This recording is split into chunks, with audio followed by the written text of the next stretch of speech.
4. Positive વાક્ય સિંહે ફરીથી પ્રયત્ન કર્યો. નેગેટિવ વાક્ય સિંહે ફરીથી પ્રયત્ન ન કર્યો. ઇન્ટ્રોગેટિવ વાક્ય શું સિંહે ફરીથી પ્રયત્ન કર્યો?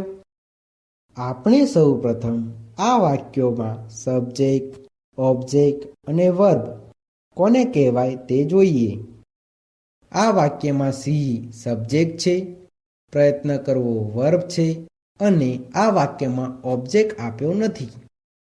હવે આપણે ફોર્મ્યુલા પ્રમાણે પોઝિટિવ વાક્યનું અંગ્રેજી વાક્ય બનાવતા શીખીશું.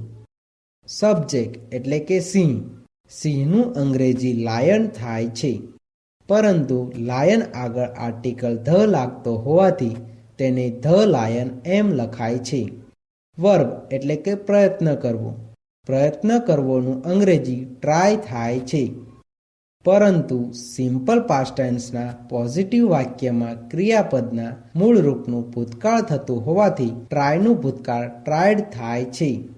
આ વાક્યમાં ઓબ્જેક્ટ આપ્યો નથી. અધર વર્ડ્સ એટલે કે ફરીથી.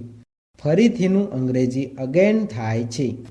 આમ આ વાક્યનું અંગ્રેજી ધ લાયન ટ્રાયડ અગેન એવું થાય છે. તેવી જ રીતે નેગેટિવ વાક્યનું અંગ્રેજી વાક્ય બનાવતા શીખીએ. સબ્જેક્ટ એટલે કે સિંહ. સિંહનું અંગ્રેજી લાયન થાય છે, પરંતુ લાયન આગળ આર્ટિકલ ધ લાગતો હોવાથી તેને ધ લાયન એમ લખાય છે. બધા સાથે ડીડ વપરાતું હોવાથી ડીડનું ડીડ, નોટનું નોટ. વર્બ એટલે કે પ્રયત્ન કરવો. પ્રયત્ન કરવોનું અંગ્રેજી ટ્રાય થાય છે. સિમ્પલ પાસ્ટ ટેન્સના નેગેટિવ વાક્યમાં ક્રિયાપદના મૂળ રૂપનું ભૂતકાળ થતું નથી. આ વાક્યમાં ઓબ્જેક્ટ આપ્યો નથી. અધર વર્ડ્સ એટલે કે ફરીથી. ફરીથીનું અંગ્રેજી અગેન થાય છે. આમ આ વાક્યનું અંગ્રેજી the lion did not try again એવું થાય છે. તેવી જ રીતે ઇન્ટ્રોગેટિવ વાક્યનું અંગ્રેજી વાક્ય બનાવતા શીખીએ. બધા સાથે ડીડ વપરાતું હોવાથી ડીડનું ડીડ. સબ્જેક્ટ એટલે કે સિંહ.